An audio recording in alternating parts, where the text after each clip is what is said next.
하나님의 말씀은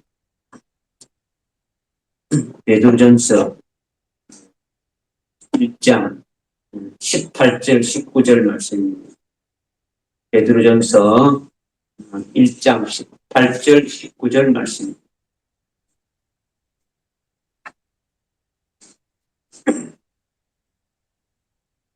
제가 봉독해 올리겠습니다. 이는 너희가 아는 바와 같이 너희가 너희 조상들로부터 전통으로 이어받은 너희의 허망한 행실에서 은이나 금같은 썩어질 것들로 구속된 것이 아니라 흠도 없고 점도 없는 어린 양 같은 그리스도의 보배로운 피로 된 것이니 이 때문이니라. 아멘. 어떻게 그게 잘 들립니까? 네. 우리는 지난 몇 주간에 걸쳐가지고 베드로전서 후서를 중심으로 우리가 말씀을 상고하면서 하나님께서 베드로 사도를 어떻게 하나님의 보석으로 만드시고 있는지를 우리가 이제 보고 있는 거죠.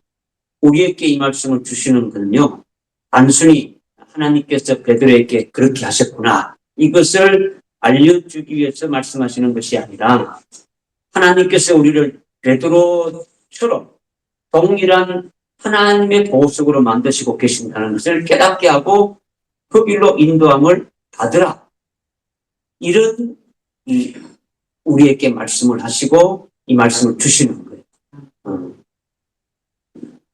뭐 과거에 이런 일이 있었다, 이런 게 아니죠.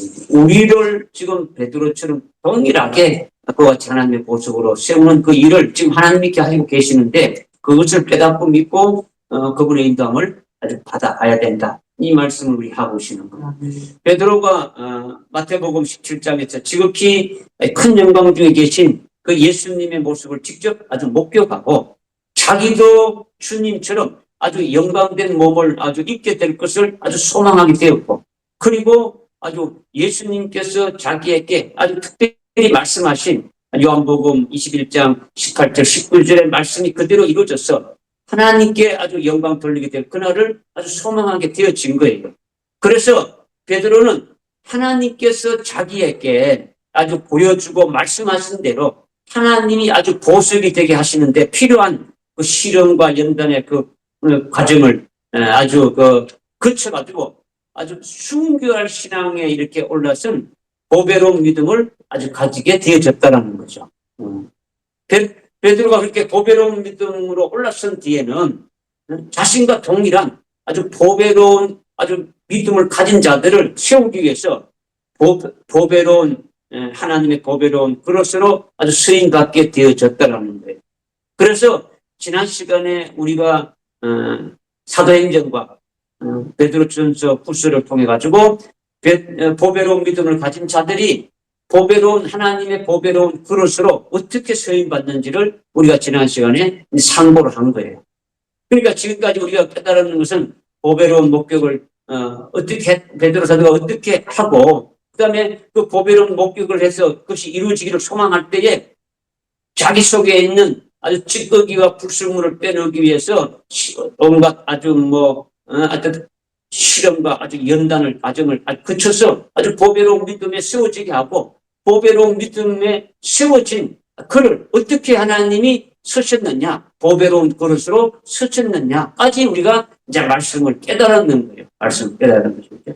오늘은 하나님께서 우리가 하나님의 보석이 되기 위해서 5번째 단계로 보배로운 피를 흘리게 하신다, 이 말씀을 하시는 거예요. 보배로운 피는요, 베드로전서에서 베드로 사도를 통해 가지고 증거되고 있는데, 베드로 사도가 자신이 하나님의 보배로운 그릇으로 그 속에 자기가 하나님의 보배로운 그릇인데 자기 속에 하나님의 보석이신 재림하실 예수님을 담고 오직 아주 그분만을 전가하다가 주님처럼 아주 보배로운 피를 흘려서 아주 순교하게 될 것을 말씀하고 있는 거예요.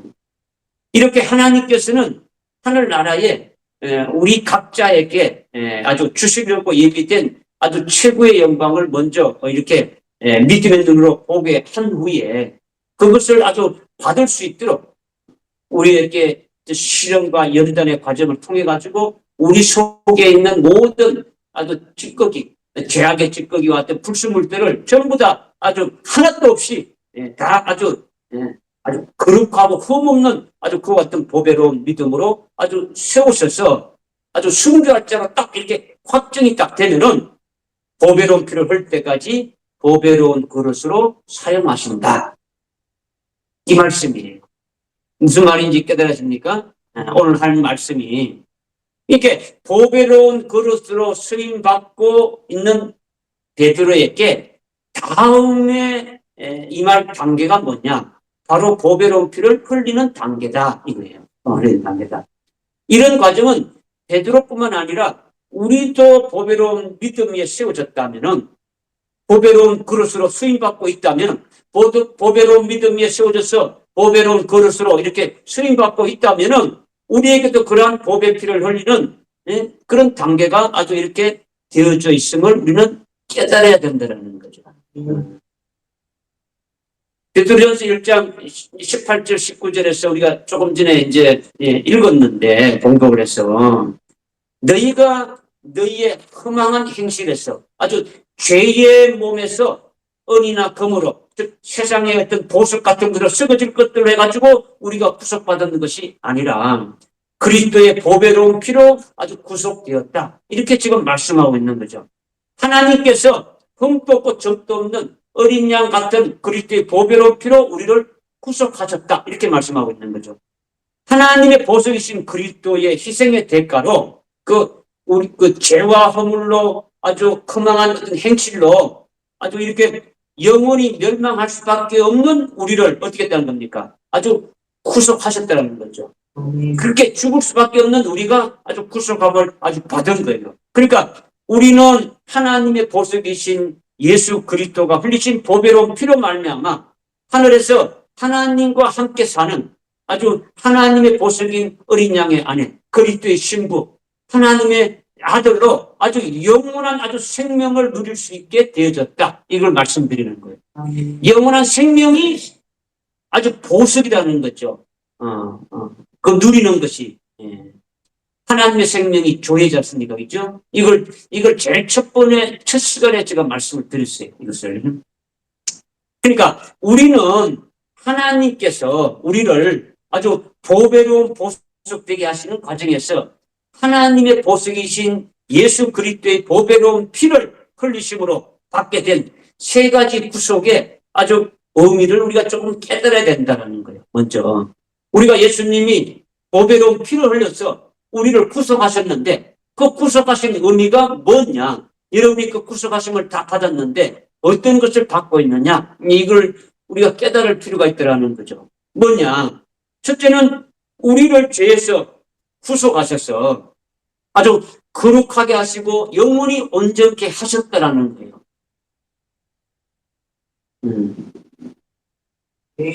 우리가 예수님이 우리를 죄에서 속죄했다. 속죄 구원을 받았다. 예수님이 피를 흘리심으로 영원한 속죄 구원을 받은 것이 뭐냐?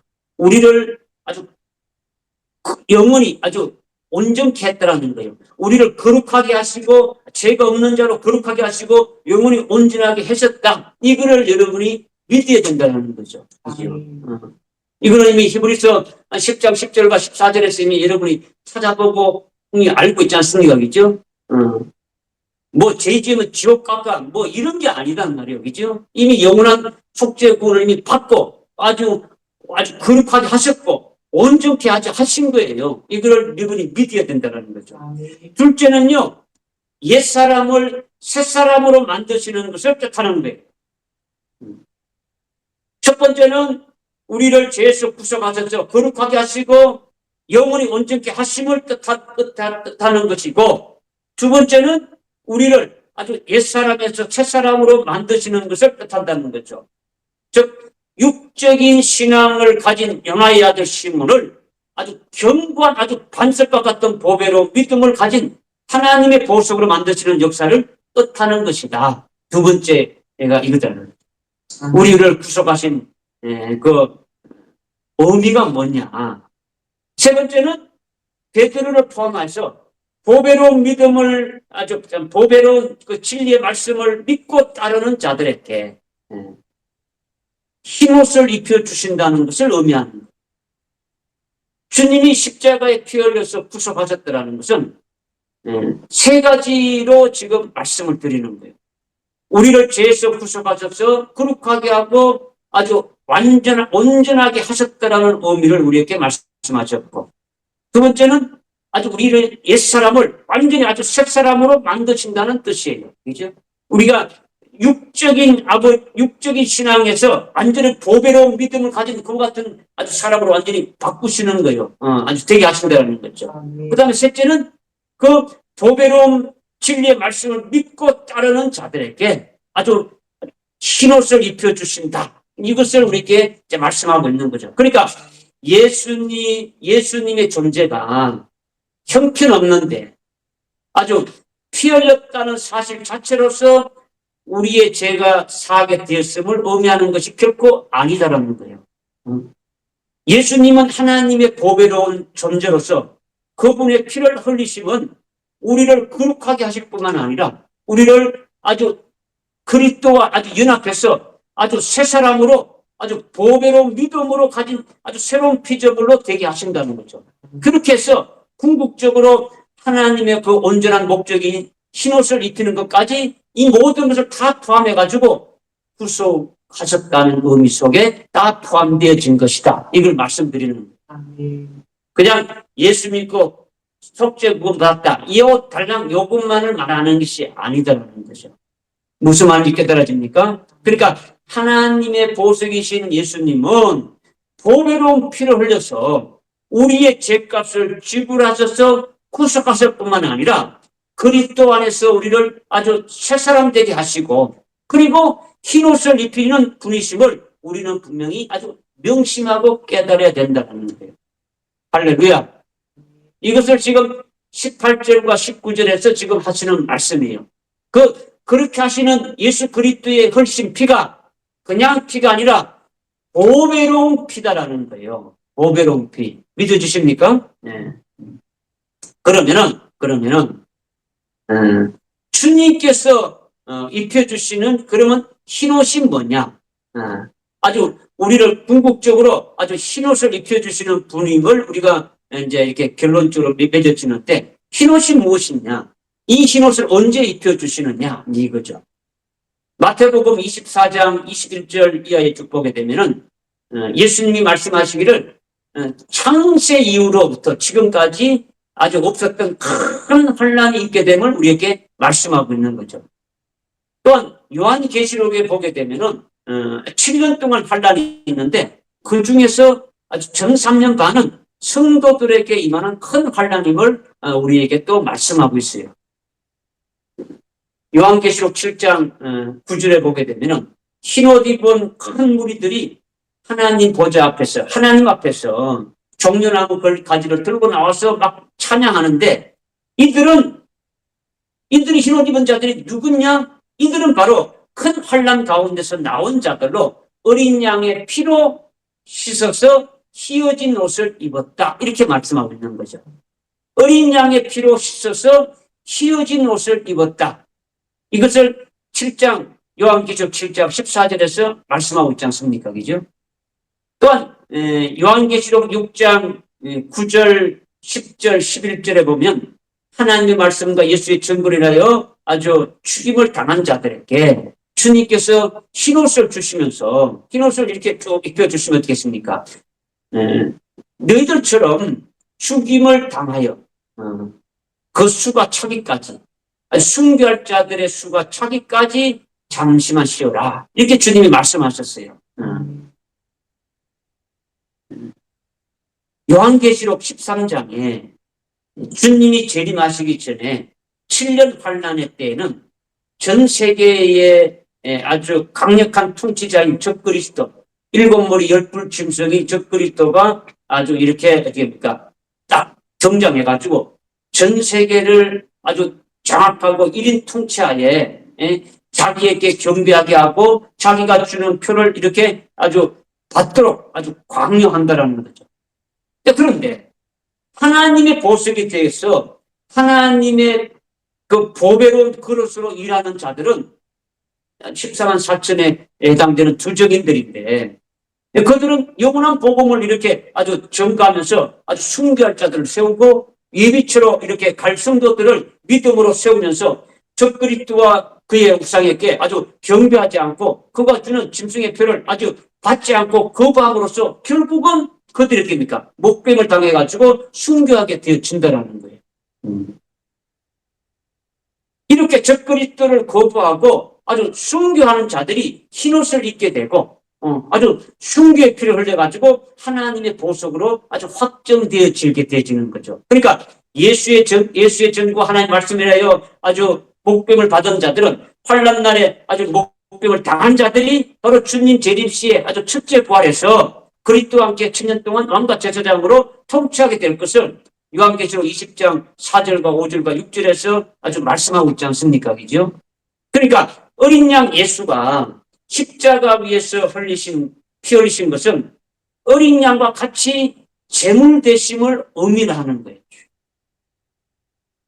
어린 양, 그냥 예수 그리스도가 아니고 어린 양 예수라고 요한계시록에는 계속 말씀하고 있지 않습니까? 어린 양 예수, 어린 양 예수. 왜 어린 양 예수라고 우리에게 그렇게 말씀하시느냐? 우리에게 어린 양 예수가 십자가에 피 흘렸었다라는 것을 우리는 뭘 말하냐? 어린 양 같이 아주 제물 되셔서 그렇게 죽임을 당하셨다라는 것을 우리에게 말씀해 주는 거죠. 이와 같이 하나님의 보석 그릇된 자들도 마지막 아주 7년 환난 중에 아주 전 3년 반 동안 아주 철장 건설을 가지고 아주 주님 재림의 길을 예배하는 정도로 아주 수임받다가 어린 양 예수를 쫓아서 아주 순교의 제물로 이렇게 딱 되어지게 되면은 흰옷을 아주 입게 되어진다는 거예요.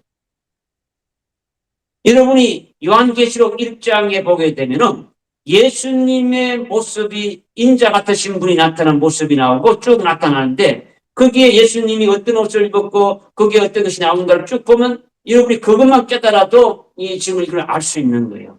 이 말씀이 무슨 말씀인가, 그죠?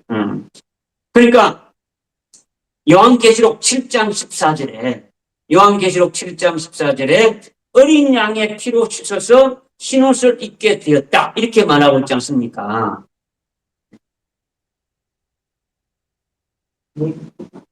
여러분이 지금 이거를 좀 깨닫기를 원하는데 여러분이 어떻게 깨닫고 있는지를 모르겠는데 저를 잘 귀담아 좀 들어보십시오. 요한계시록 6장 9절, 10절, 11절에 제단 아래 예수의 증거 하나님 말씀에 목병을 받은 자들이 하나님 앞에 실현하고 있죠. 그죠? 언제까지 우리의 피를 언제까지니까 했을 때 그 하나님께서 긴 흰옷을 입혀주시면서 그 죽임을 당한 자들에게 흰옷을 입혀주시면서 너희 동료 종들과 형제들도 동료 종은 뭡니까? 그러니까 이 예언의 말씀을 증거하는 자들이죠. 그죠? 그러니까 두정인에 해당되는 14만 4천에 해당되는 자들이라는 거죠. 그 다음에 또 형제들은 뭡니까? 순교한 일반 성도들이죠. 그죠? 성도. 그러니까 순교할 성도들과 또 이렇게 종들로 이렇게 증거하면 주님의 재림의 길을 증거하는 그와 같은 자들의 수가 차기까지 잠깐만 기다리면서 흰옷을 입혀주는 거예요. 그러니까 6장에서 그렇게 한 말씀이 7장에 가게 되면 풀어주는 거예요. 7장 1절부터 보게 되면 4절까지 보게 되면은 그의 종들에 해당되는 숫자가 딱 나오는 거예요. 그의 종들은 14만 4천 명이라고 딱 나오는 거예요. 두정인들이 설칠 수 있는 자들이 그의 종들의 숫자가 나온단 말이에요. 그 다음에 그의 형제들, 6장 11절에 말하는 그 형제들은 또 뭐냐? 지금 7장 9절에 하나님 보좌 앞에 허다한 흰옷 입은 무리들이더라는 거예요. 우리가 볼 때는 허다한 무리지만은 하나님은 이미 정해놓으신 숫자가 있다는 거죠. 그 수가 차기까지 했으니까 수가 있는 거예요. 믿어지십니까? 근데 그들인데 흰옷을 입었는데 그 흰옷 입은 자들이 누구냐? 요한에게 장로가 묻지 않습니까? 그죠? 물으니까 잘 모르고 있지 않습니까? 사도 요한이. 그러니까 14절에 어떻게 말씀하고 있습니까? 이들은 어떻게 나온다고요? 어린 양의 피로 씻어서 흰옷을 입게 되어졌다. 이렇게 지금 말씀하고 있지 않습니까? 그러면 이것은 예수님이 흘리신 피로 제사함 받아서 흰옷을 입게 되었다는 의미가 아니다라는 것을 말씀하는 거예요. 지금 베드로전서 1장 18절 19절의 말씀을 우리가 예수님의 보배로운 피를 흘려서 구속함을 받았는데 그 말씀이 무슨 말씀인가를 쭉 깨달았어요. 그죠? 궁극적으로 세 가지 의미를 말씀드렸지 않습니까? 그죠? 세 가지 의미 중에 마지막에 세 번째 의미가 뭡니까? 우리가 이거 흰옷을 입혀주셔서 완전히 우리를 아주 구속한다라는 것은 우리의 구원이 완성되어지는 것을 끝까지 말하는 거예요. 그죠? 예수 믿고 구원받았다. 지금 이 구원받은 걸로 끝나는 것이 아니라 우리를 어떻게 합니까? 온전케 하고 우리를 보배로운 믿음을 세워가지고 우리의 구원이 완성되는 아주 그리스도의 신부되는 흰옷을 입은 자로 완전히 부활된 몸이 딱 되어지면 이미 우리의 구속이 딱 끝나는 거예요. 그죠? 여기까지 다 포함된 것을 말씀드리는 거예요. 그죠? 그러니까 지금 여기 흰옷이 뭐냐라는 갖다가 여러분에게 말씀드리는데 이 흰옷은 9장 14절에서 어린 양의 피로 씻어가지고 뭐 옷을 이렇게 빨래 빨듯이 이렇게 옷을 이렇게 빨아가지고 흰옷을 입었다. 붉은 피에다가 흰옷 빨면 흰옷이 됩니까? 붉은 옷이 됩니까? 붉은 옷이 되는 거지 흰옷이 되지 않지. 그죠? 그러니까 이건 예수님의 피로 아주 이렇게 이들이 흰옷을 입었다. 이 말은 주님이 십자가의 피를 흘려서 내 죄를 사해 줘가지고 그 죄로 그 사함 받음으로 말미암아 흰옷을 입게 됐다는 것이 아니라 이미 순교한 자들은 이미 예수를 믿고 있는 자들이에요. 예수를 믿고 있는 자들이 전부 다 흰옷을 입느냐? 아니잖아요. 흰옷 입은 예수 믿는 자들이 배도하는 자들이 대부분이잖아요. 배도하는 자들이. 배도하는 대부분이란 말이에요. 그러면 여기서 흰옷 입었다는 것은 예수님의 보혈로 제사받은 성도들이 환난 날에 들어가가지고 적그리스도 앞에서 믿음의 정죄를 지킬 때 결국 순교해서 어린 양 예수의 발자취를 따라간 자들에게 흰옷을 입혀주는 것이다. 이걸 말씀드리는 거예요. 깨달아집니까? 네. 그래서 19장에 보게 되면은 계시록 19장에 보게 되면 환란이 끝난 후에 신랑 되신 예수님께서 만왕의 왕 만주로 아주 왕관을 쓰시고 이렇게 흰말을 타고 내려오실 때 어린 양의 혼인잔치에 청함을 받은 거룩한 신부들을 위해서 아주 흰 세마포옷을 예비했다고 앞에 19장 7절 8절 9절에서 이렇게 말씀하고 있지 않습니까? 그죠? 이 흰옷이 바로 환란 중에 순교한 자들에게 주님이 입혀주시는 옷이다라는 거예요. 이들이 순교한 자들이다라는 거죠. 흰옷을 흰 세마포 옷을 입다라는 것은 그냥 모든 자들이 그리스도인들이 다 신부가 되어지는 것이 아니라 주님 재림하실 때 제일 먼저 부활한 자들이 순교한 자들인데 이들에게 흰옷을 입혀주시는 것은 뭐냐?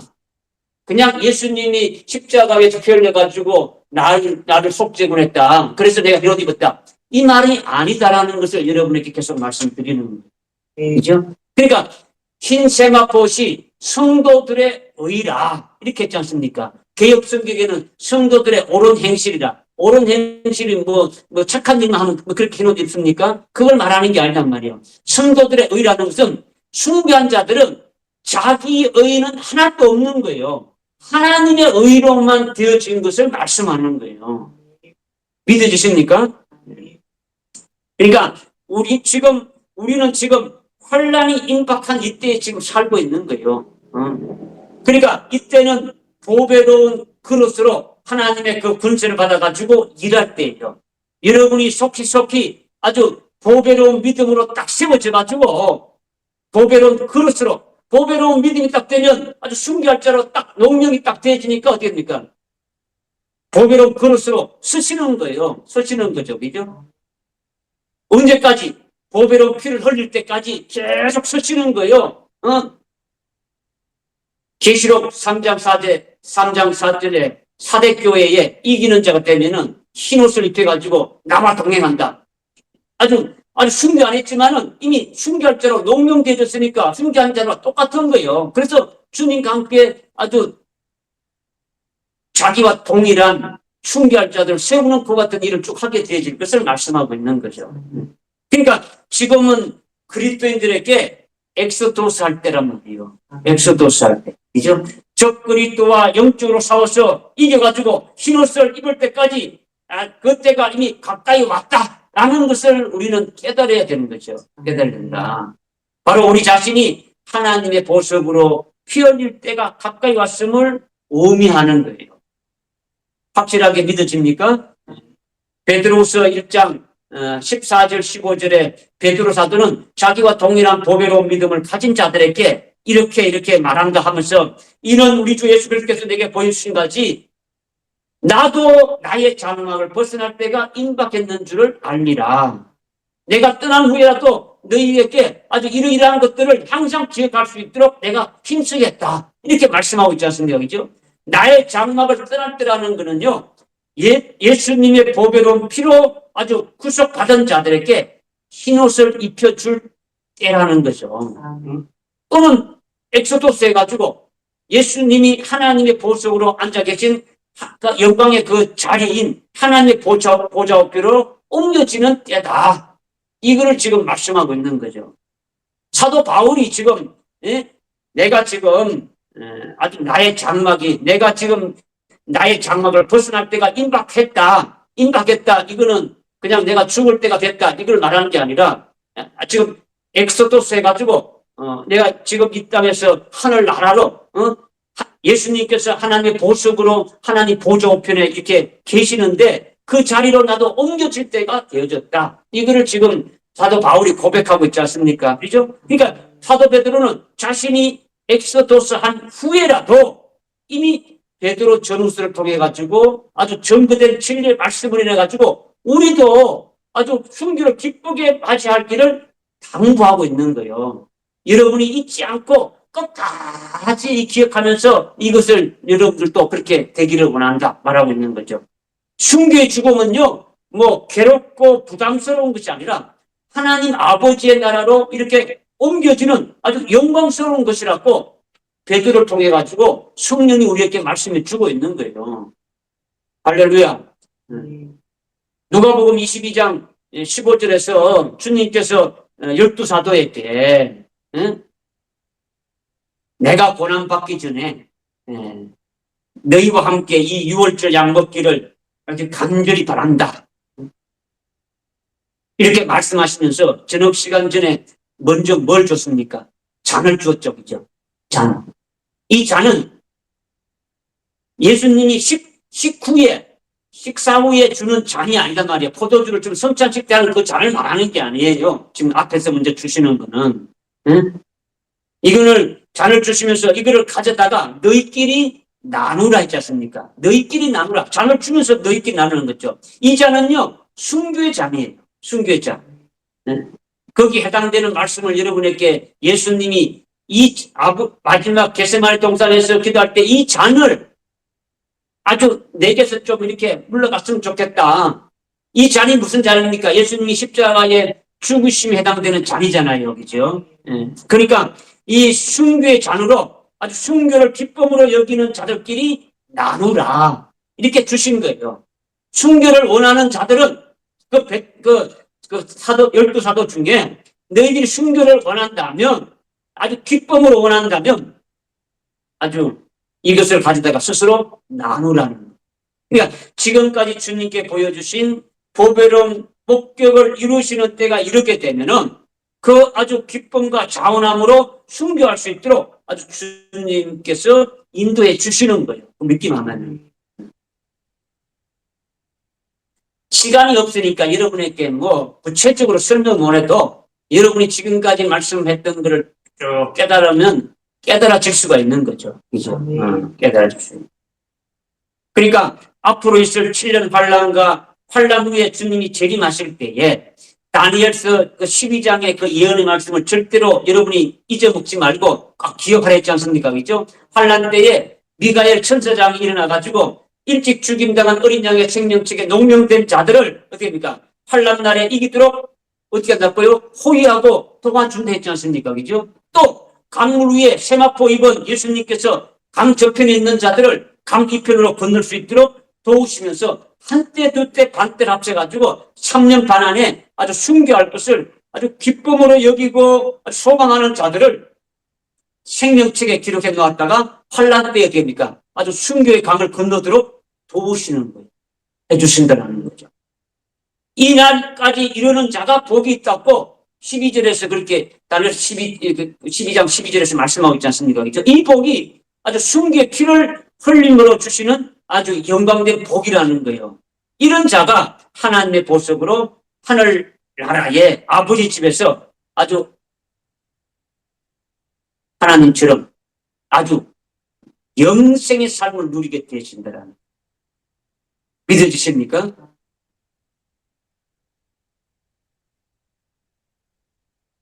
별로 뭐 감동이 없죠?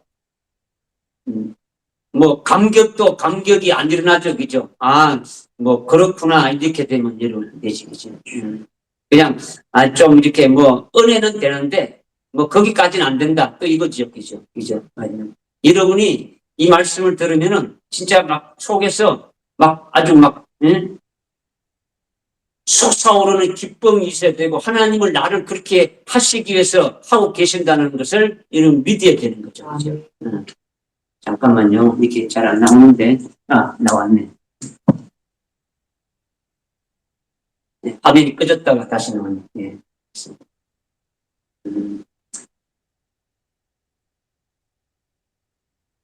우리가 TV를 통해서 이렇게 보게 되면은, 뭐 요즘은 잘 안 나오지만은 좀 몇 해 전에 뭐 이슬람 그 IS 집단 같은 자들이 막 생명을 막 사람들 막 죽이는 이런 영상들이 나오지 않습니까? 이제 뭐 모자이크 돼서 나오지만은 유튜브 같은 데는 그냥 생으로 막 나오는 거예요. 그죠? 그냥 그대로 리얼하게 이렇게 방영된 걸 본 적이 있는데 참으로 그렇게 생명을 죽임을 당하는 자들이 얼마나 아주 잔혹하지 않습니까? 그죠? 죽임 당한다는 것이 그냥 뭐 기분 좋게 이렇게 죽는 게 아니란 말이야. 아주 잔혹한 거예요. 그죠? 죽임을 당한다라는 것이 그죠?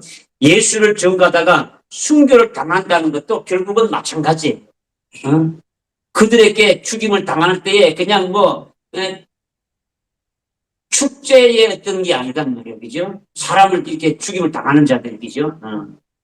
오늘날 이슬람 지역에 사는 그리스도인들 중에서도 가끔 뭐 순교가 일어나지만은 그러나 순교는요 결국 나의 어떤 결심과 의지로 할 수가 있는 게 하나도 없는 거예요. 여러분의 의지로 할 수 있는 게 아니더라는 거죠. 순교는 아무나 할 수가 없다는 거죠. 오직 주님께서 이끌어 주셔야 되는 거예요. 그죠? 지금 보배로운 피를 흘린다는 것에 대해서 쭉 지금 오늘 말씀드리는 거예요. 여러분이 그것을 떠나면 뭐 말씀이 또 엉뚱한 삼천포를 빠져버리는 거예요. 그죠? 주님께서 십자가에 죽임 당하시는 것을 이미 경험하셨기 때문에 주님이 우리를 위해서 십자가에 달리신 것을 이미 2000년 전에 이미 다 경험했지 않습니까? 그죠? 경험 때문에 우리들이 이를 감당할 수 있도록 철저하게 지금 준비하고 계시는 거예요. 그냥 구경하시는 분이 아니더라는 거죠. 우리가 순교를 당할 때에 이미 책에 농명된 자들을 순교시켜 주는데 그들 아이가 어떻게 하실 것인가를 주님은 철저하게 모든 걸 다 준비하고 계신다라는 거예요. 무슨 말씀인지 깨달아집니까? 그러니까 은혜 시대에는 말씀으로는 환난의 때를 아주 이길 수가 없는 거예요. 이제 은혜 시대의 말씀, 여러분이 지금 예수 믿고 구원받고 뭐 이렇게 지금 주시는 이런 말씀, 그거 가지고는 환란 날에 들어가서 이길 수가 없다라는 거죠. 이길 수 있는 것이 안 된다라는 거예요. 그죠? 노아 홍수 때에도 하나님의 그 말씀과 아주 정확한 규격을 방주를 어떻게 지으라는 것을 어떻게 합니까? 아주 주셔가지고 그 방주를 예비해가지고 대홍수를 견디게 하셨더라는 거죠. 나머지 배들은 다 아주 노아 홍수보다도 더 튼튼하게 지은 배들도 다 아주 부서질 거예요. 그죠? 하나님께서는 마지막 환란의 때를 대비해서 때에 따른 말씀을 주시는 거예요. 그때에 이길 수 있는 말씀을 주시는 거죠. 이 은혜 시대에 예수 믿고 복 받고 예수 믿고 뭐 신앙생활 잘하는 이런 거로는 환난 날에 이길 수가 없다라는 거예요. 이 은혜 시대 말씀으로는. 그러니까 미리 우리에게 때에 합당한 말씀을 주셔가지고 환난 날에 이길 수 있는 말씀을 주셔가지고 미리 대비케 하시는 거예요. 계속 그 날을 이길 수 있도록 어떻게 준비하고 어떻게 대비하는 거 우리 계속 말씀해 주시는 거죠. 요한계시록 2장 12절부터 17절에 보게 되면은 주님께서 버가모 교회에 말씀하신 거 있지 않습니까? 그죠? 사탄의 자리가 있는 곳에서 안티바는 그 교회의 사자들이죠. 안티바가 먼저 순교했는데 그거를 본 그 버가모 교회에 아주 너희들은 신랑 예수님께서 주신 아주 순교해 주시는 믿음을 저버리지 않았다. 이렇게 주님이 말씀하고 있는 거예요. 버가모 교회의 사자인 안티바가 아주 죽임을 당할 때도 너희들이 믿음을 잃지 않고 끝까지 어떻게 합니까? 순교해 주시는 그 믿음을 지키고 있었다. 주님이 그렇게 말씀하는 거죠. 그죠? 이들에게 또 발람의 교리와 아주 니블라당의 교리로 방황하지 않도록 아주 이들이 잘못된 길로 가고 있는데 아주 책망하시면서 끝까지 이기는 자에게 뭘 준다고 말씀하셨습니까? 이기는 자에게 뭘 준다고 했어요?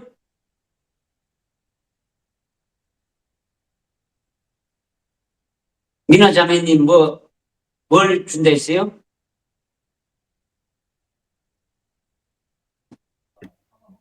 이기는 자에게 그 보좌에 예? 함께 앉게 해주신다고. 예? 보좌에 함께 앉게 해주신다고 하셨습니다.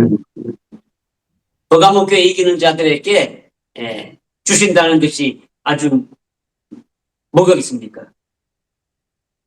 감추인 만나와 아주 흰돌의 새 이름을 아주 기록해서 주신다고 말씀하고 있지 않습니까? 그죠? 여기서 이긴 자들이 어떤 자들입니까? 믿음의 정죄를 지켜가지고 온전히 순교한 걸 말하는 거예요. 순교한 자들이죠. 지금 버가모 교회에 순교자가 나왔어. 순교자를 보고 그 믿음으로 딱 이렇게 세워져서 이기는 자들에게 이렇게 지금 말씀하고 있는 거죠. 주님께서는 우리가 이렇게 이기는 자가 되도록 아주 순교로 죽임 나이까지 과정에 필요한 모든 것을 우리에게 채워주시는 거예요. 그러니까 주님을 부인하지 않고 아주 죽음의 고통을 이기도록 우리들에게 감추인 만나도 주신다라는 거죠. 그죠? 감추인 만나는요, 현재까지 아주 감춰져 있기 때문에 알 수가 없는 거예요. 어느 누구도 알 수가 없는 거예요. 순교할 순간에 아주 몰려오는 그 고통과 두려움이 있을 그때에 주님이 아주 기쁘게 이길 수도 있도록 해주시는 말씀이 감추인 만나라는 거죠. 이스라엘 백성들이 광야 생활할 때에 하늘에서 내리는 만나로 부족함이 없도록 이렇게 해주셨지 않습니까? 그죠? 오늘날 우리에게도 주님께서 성령으로 부어주시는 아주 영적인 말씀, 만나로 이렇게 부족함이 없게 우리에게 계속 말씀을 주시지 않습니까? 그죠? 그러나 환란이 되게 되면은 믿음의 정죄를 지키다가 아주 고문받는 상황과 아주 순교로 죽임을 당할 아주 그런 두려움에 이렇게 상황에 처해졌을 때는 주님께서 그 상황에 따라 가지고 아주 해당되는 그 말씀과 그 은혜의 역사를 우리에게 해주시는데 그것이 바로 뭐냐? 감추인 만나로 주신다라는 거죠. 그 감추인 만나로 인해 가지고 아주 인간이 감당할 수 없는 그 순교의 고통도 아주 기쁨으로 감당할 수 있게 하신다라는 거예요. 할렐루야. 아주 그러잖아요. 그죠? 북한의 김정일이가 주민들하고 손을 잡으면은 막 손을 안 씻잖아요. 그죠? 지금 아주 김정일 수령이 내 손을 잡아줬었는데 이것 때문에 내 씻는다는 거죠. 그죠?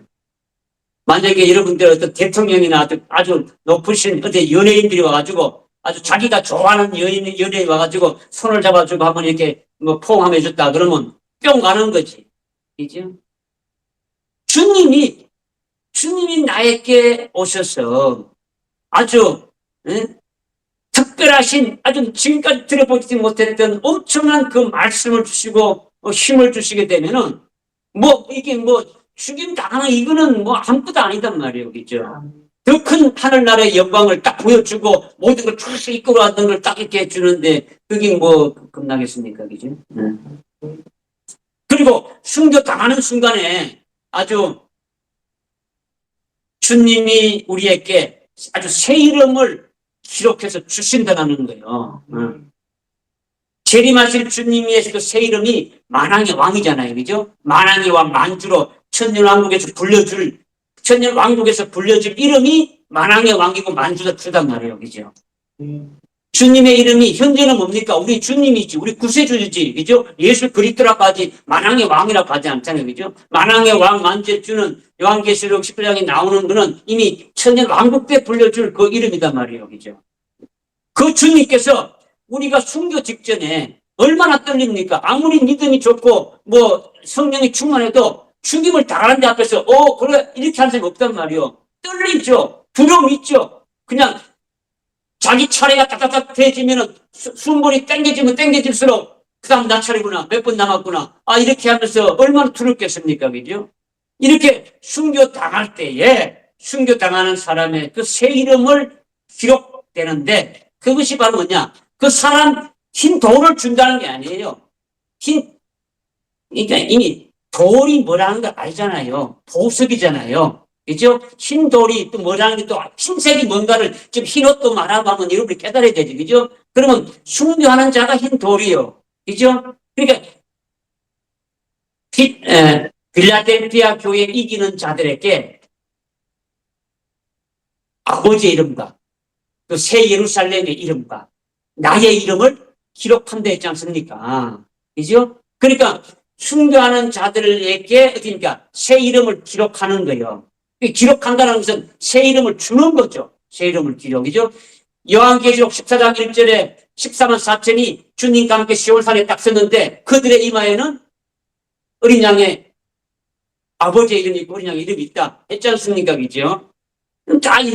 그러니까 이름을 기록한다는 것은 나의 이름을 새 이름을 기록한다는 것은 박민규 이렇게 해가지고 이름을 기록하는 것은 이거는 이 땅에서 불려주는 이름이고 천년 왕국에 들어가서 불려줄 이름은 주님이 주신 새 이름으로 불려지게 되어진다는 거죠.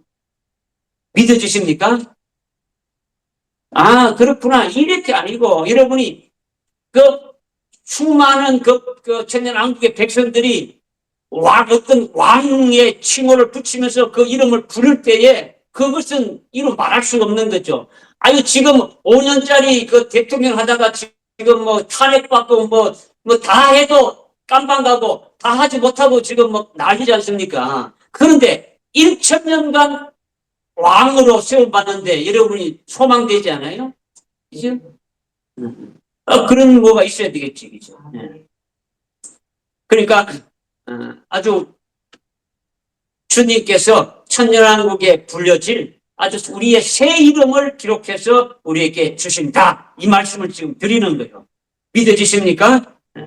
그래서 겟세마네 동산에서 예수님이 십자가에 죽임을 놓고 고민하면서 아주 죽게 될 정도로 아주 고통스러운 아주 심정을 경험하셨단 말이에요. 이미 주님은 이미 죽으시기 전에 그 엄청난 고통이 있음을 이미 다 경험하신 거예요. 그리고 십자가 상에서 또 다 고통을 다 경험하신 분이잖아요. 그죠? 그러니까 순교의 순간에 우리가 인간의 힘과 인간의 인내로 버틸 수 있는 그 고통은 우리가 인간의 힘으로는 이길 수가 없는 거예요. 그죠? 인간의 한계가 있는 거예요. 그죠? 그런 고통을 우리가 당할 때에 예수님께서 이기는 자 위에 아주 새 이름을 기록하고 영적으로 확실하게 위로를 해주시는 거예요. 우리에게 힘을 주시는 거예요.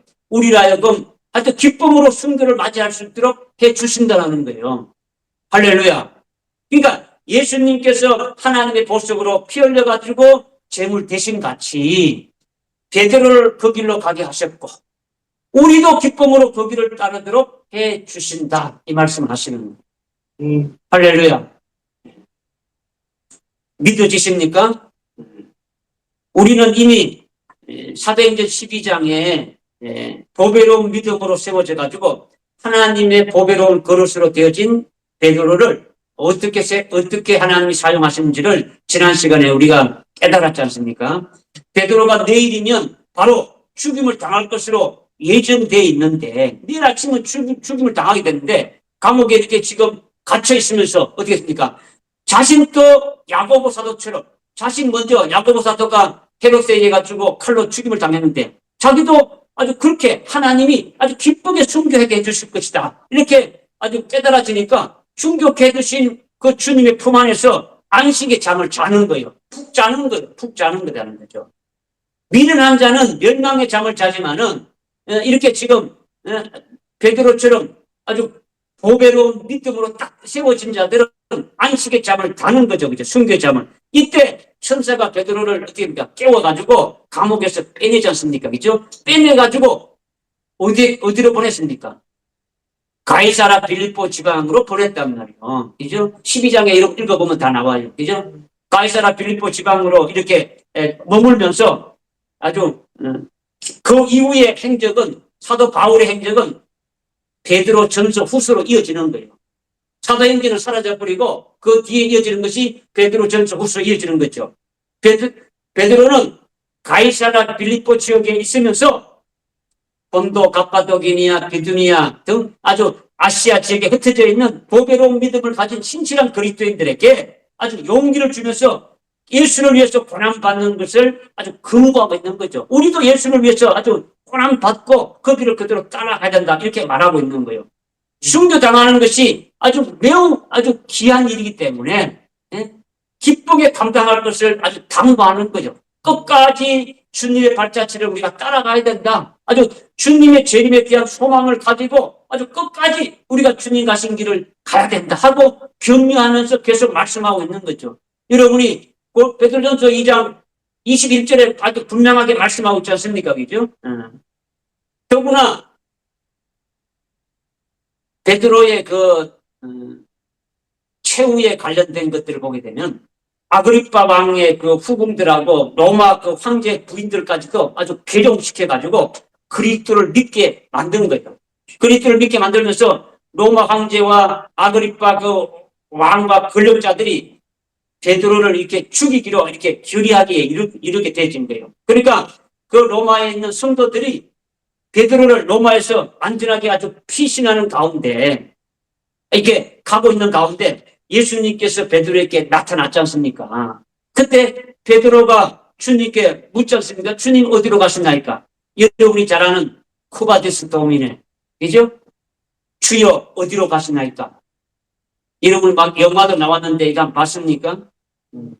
주여 어디 가시나이까? 그러자 주님은 베드로에게 내가 다시 십자가를 지렸고 로마로 간다. 네가 로마에서 이렇게 가니까 내가 다시 십자가를 지러 간다는 거죠. 그래서 베드로가 즉시 로마로 다시 되돌아가서 AD 67년에 아주 십자가에 거꾸로 달려서 아주 순교하게 되어진 거죠.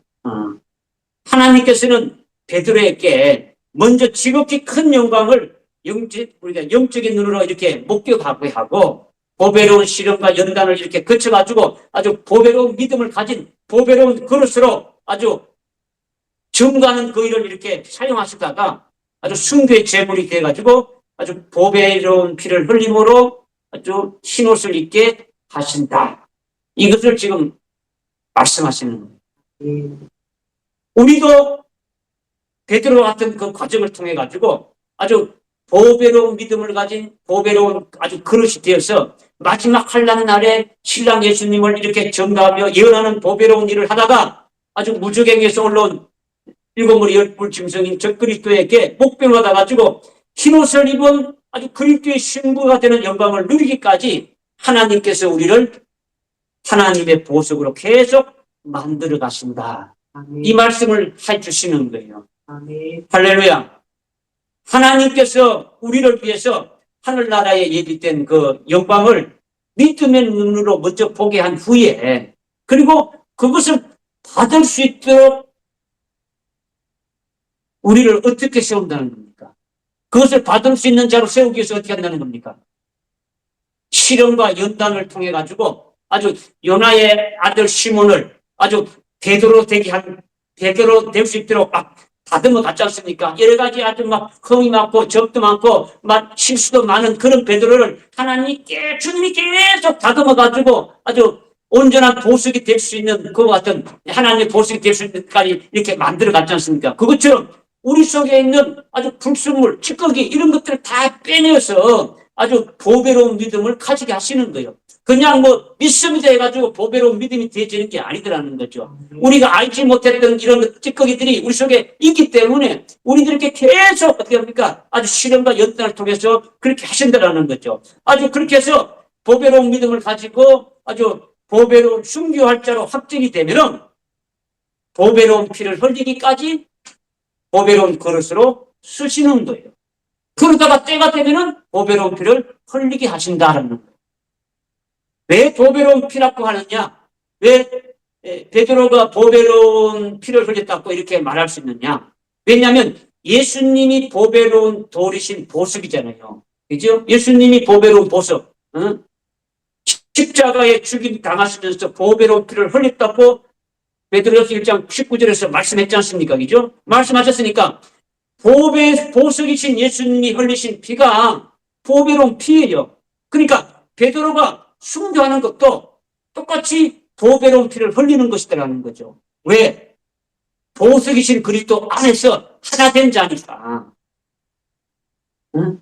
그리스도의 것으로 하나 된 자니까 보석이신 그분과. 그러니까 보석이 피를 흘리는 것이 되어지는 거예요. 보배로운 피를 흘리는 게 되시는 거죠. 그러니까 앞으로 우리가 순교할 때 흘린 피도 보배로운 피가 되어지는 거예요. 믿어지십니까? 고통받느냐, 고통받아서 죽느냐, 뭐 병들어 죽느냐, 뭐 늙어 죽느냐, 이런 문제가 아니란 말이에요, 지금 말씀드리는 거는. 베드로전서 2장 21절에 한번 읽어봅시다. 곧 베드로전서 2장 21절 한번 읽어봅시다. 우리 다 같이 한번 읽어봅시다. 시작. 이를 위하여 그 앞에 20절부터 읽읍시다. 20절부터 시작. 너희가 잘못을 인해 매를 받고 참으면 무슨 영광이 있겠느냐. 그러나 선을 행하다가 고난을 받으면 참으면 그것은 하나님께서 기뻐하실 만한 것이 되느니라. 이를 위하여 너희가 부르심을 받았으니 그리스도도 우리를 위하여 고난을 받으시고 우리에게 한 본을 남겨놓으시어 너희로 그의 발자취를 따르게 하셨느니라. 아멘. 여러분들이 왜 우리가 예수를 믿게 하고 왜 주님의 발자취를 따라가게 하신 겁니까? 주님의 발자취를 따라가게 한다는 건요. 주님이 십자가에 죽임 당하신 것까지 따라가는 거예요. 주님이 십자가에 달린 죽이신 것까지. 뭐 좋은 것은 받으려고 뭐 나쁜 건 안 받으라는 거죠. 로마서 8장 17절에 말씀하셨죠.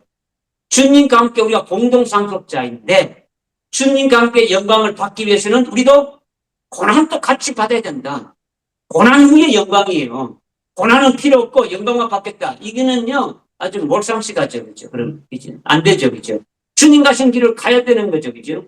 그러니까 이 길의 종착점, 주님 가신 곳까지 우리가 따라가는데, 십자가를 지신 주님이 가신 그 길을 우리가 따라가는데, 그 길을 따라갈 때 그 길의 종착점은 어디라는 겁니까? 죽임, 갈보리산에서 죽임 당하는 것으로 끝나는 것이 아니라, 지금 그 주님이 하나님 보좌 우편에 계신 그 영광의 자리까지 가는 거예요.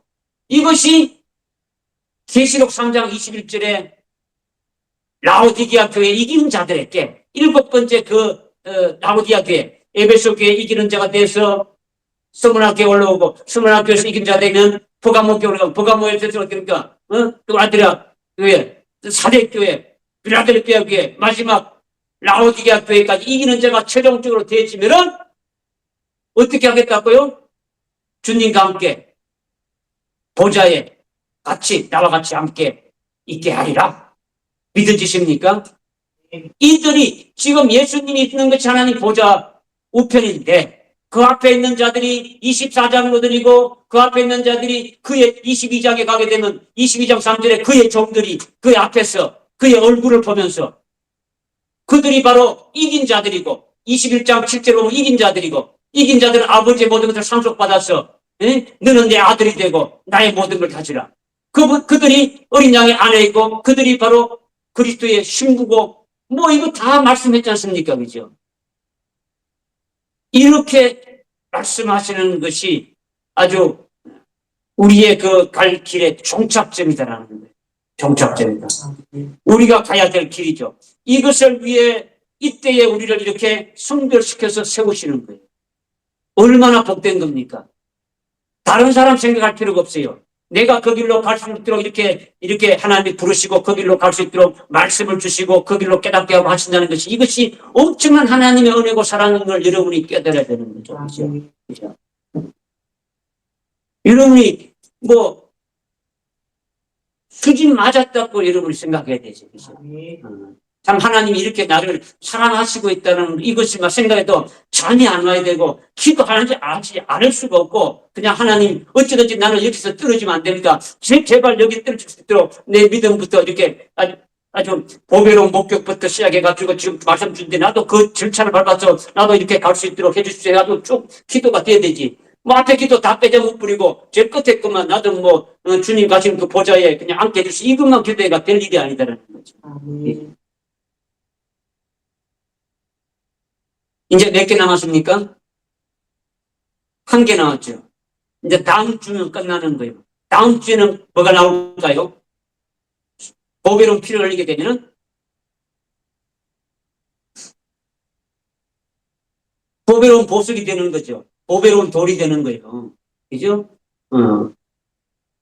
이제 보배가 되는 거죠. 그죠? 보배로운 보석이 되는 거죠. 보배로운 돌이단 말이에요. 돌. 무슨 말씀인지 뭐 잘 모르시겠습니까?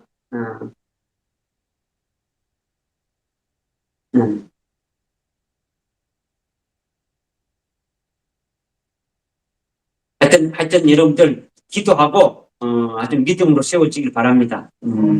오늘 주신 말씀 갖고 한 1, 2분이라도 우리 통성을 한번 기도합시다. 통성으로 우리 주여 세 번 부르고 한번 기도하겠습니다. 주여 주여 주여 주님 감사합니다. 오늘 저들에게 베드로전서 1장 18절 19절 말씀을 통해서 베드로 하여금 지금까지 하나님의 보석이 되게 하신 역사를 쭉 이루게 한 역사를 거쳐오면서 오늘은 보배로운 피에 대해서 이렇게 또 말씀해 주심을 참으로 감사합니다. 하나님께서 우리 위해서 하늘나라에 예비된 그 영광을 우리에게 믿음의 눈으로 보게 하고 믿음의 식상으로 이렇게 가지게 하시면서 그것을 아주 우리가 받을 수 있고 그것을 우리에게 이루어주시기 위해서 하나님께서 우리에게 아주 시련과 연단을 통해서 우리 속에 있는 그 어떤 적당한 그 모든 것들을 아주 아주 요나야들 시몬을 아주 베드로처럼 아주 다듬어 갇힌 것처럼 아주 우리 속에 있는 모든 것들을 다 빼내서 아주 보배로운 아주 믿음을 가지게 하시고 보배로운 믿음을 가진 자들에게는 일찍 죽임당한 어린 양의 생명책에 아주 농명시켜서 아주 숭배할 자들로 아주 확정되어져서 아주 보배로운 피를 흘리기까지 아주 보배로운 그릇으로 이렇게 쓰신다라는 것을 아주 우리가 깨달았습니다. 하나님 아버지 그러다가 아주 때가 되면 보배로운 피를 흘리게 되질 것인데 우리가 이 말씀을 받았다면 이 말씀이 우리 속에 아주 생명되게 하시고 생명되게 해줘서 참으로 하나님이 이끄시는 대로 그 말씀대로 아주 따라갈 수 있는 저들 될 수 있도록 하나님 역사해 주시고 은혜를 베풀어 주시옵소서. 그러나 아직까지 우리에게 믿지 못하는 그런 부분들이 너무나 많습니다. 하나님 말씀을 받았지만은 지식으로 받고 그냥 끝나지 않게 해주시옵소서. 어떻게 하든지 하나님 아버지 주시는 말씀이 우리 속에서 아주 심령 속에서 아주 용서처럼 아주 기쁨이 나오고 아주 하나님의 그 은혜와 모든 것에 감사와 찬송이 아주 나올 수 있는 저들 심령 되어 주셔서 참으로 주님이 하시는 그 모든 역사에 저들이 끌려받아서 따라나갈 수 있는 저들 될 수 있도록 하나님 은혜를 베풀어 주시옵소서. 주님이 십자가에 죽임당하신 그것까지 날뿐만 아니라 주님이 지금 하나님 보좌 우편에 아주 영광 중에 계시는데 그 자리까지 우리가 가게 되는 것이 어떤 과정을 거쳐야 됨을 아주 분명히 말씀하셨사오니 주여 오늘도 우리에게 은혜를 더해 주셔서 깨달은 만큼 믿음으로 함께 성장하고 아주 자랄 수 있게 해주시고 그 믿음에서 하나님 아버지 또 다른 영혼들도 아버지 살릴 수 있는 그와 같은 자리에 있게 하여 주시옵소서. 예수님의 이름으로 기도드리옵나이다. 네. 하나님 아버지 오늘도 주신 말씀 저희들이 잘 깨달았습니다. 함께 또 기도하면서 개인적으로 하나님 앞에 또 믿음으로 구하사오니 그 믿음대로 이루어지는 역사가 있게 해 주옵소서. 예수님의 이름으로 기도드리옵나이다. 아멘.